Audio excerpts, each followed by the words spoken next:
Mr. President, at the outset, I would like to congratulate you for assuming the presidency of the Security Council for this month. Also, we would like to express our appreciation to the members of the Security Council for their efforts towards issuing this resolution, albeit long overdue, given the situation on the ground, which has been going on for more than 10 months. Also, we do welcome the confirmation by your by your council that the only solution for the Libyan crisis is a political solution. At the same time, we do understand the reservation by certain states on a number of paragraphs of this resolution. However, we hope to reach a compromise and to total consensus, as was apparent in the Berlin conference, in order for the Libyans to be freed from the shackles that they are suffering from towards the self-determination. As we are always and every single day, we hear that the solution should be Libyan-owned and led. Mr. President, the resolution of today is unequivocally an official declaration of the fiasco and the debacle of the military adventure which was embarked on by the aggressor and the supporters thereof, as well as the failure of the usurpation of authority. And here we are trying again to go back to dialogue and to peaceful solution, which was around the corner last April. And we hope that the aggression supporting states are convinced, and which caused the killing and displacement of Libyan, they have to be convinced that the era of imposing solutions by force is long foregone.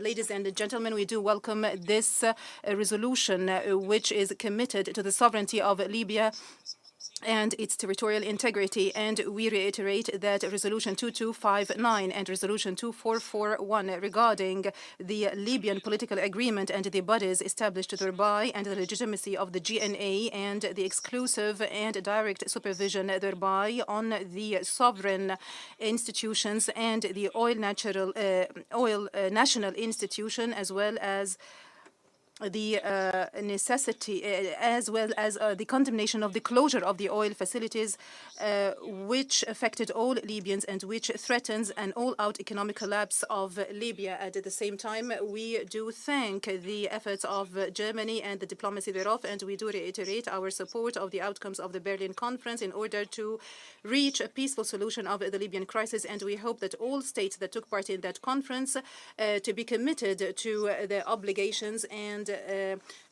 to abide by this resolution. And we do also welcome the mention of the African Union and the recent Addis Ababa conference, especially regarding the national reconciliation.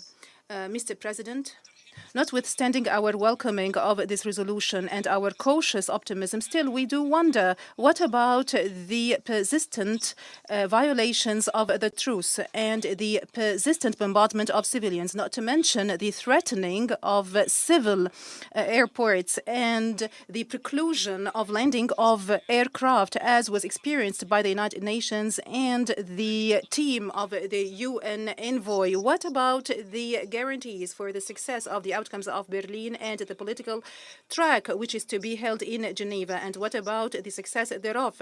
As we so far we have not seen any concrete results of what is known by 5+5 military committee and the talks thereof, not to mention the apprehension by others of the mechanism of selection, representation, and repeating the mistakes of the past. These are all very legitimate questions that need to be answered. Mr. President, this resolution created hope for us. We are still hopeful that there might be international will for the implementation thereof. Will you be able this time to put an end to violations and to war crimes and to hold the perpetrators thereof accountable? Will you put an end to the flow of mercenaries, and the latest of which was, according to the report of the panel of the Sudan S/2020/36, which confirmed that almost 5 Darfurian armed groups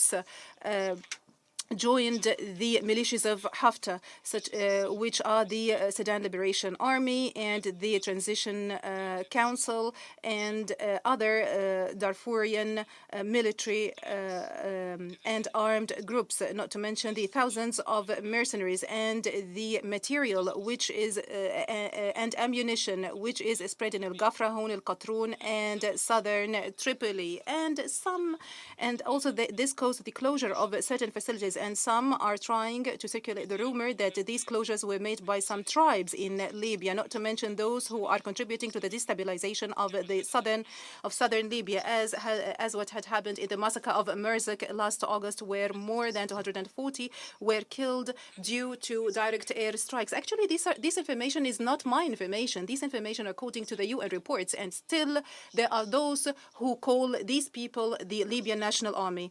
In conclusion, we would like to thank the state that started to reconsider their positions in order to change the same after they understood the intentions of the aggressor, and we would like to recall that we are keen on a peaceful solution and saving lives, and to work towards finding a platform for dialogue amongst all Libyans without any exclusion, and we will work towards this end, and we will spare no effort in this regard. However, we will still be very vigilant and prepared for any attempt of perfidy, as we always say, and according to the Prophet's saying, once bitten, twice shy.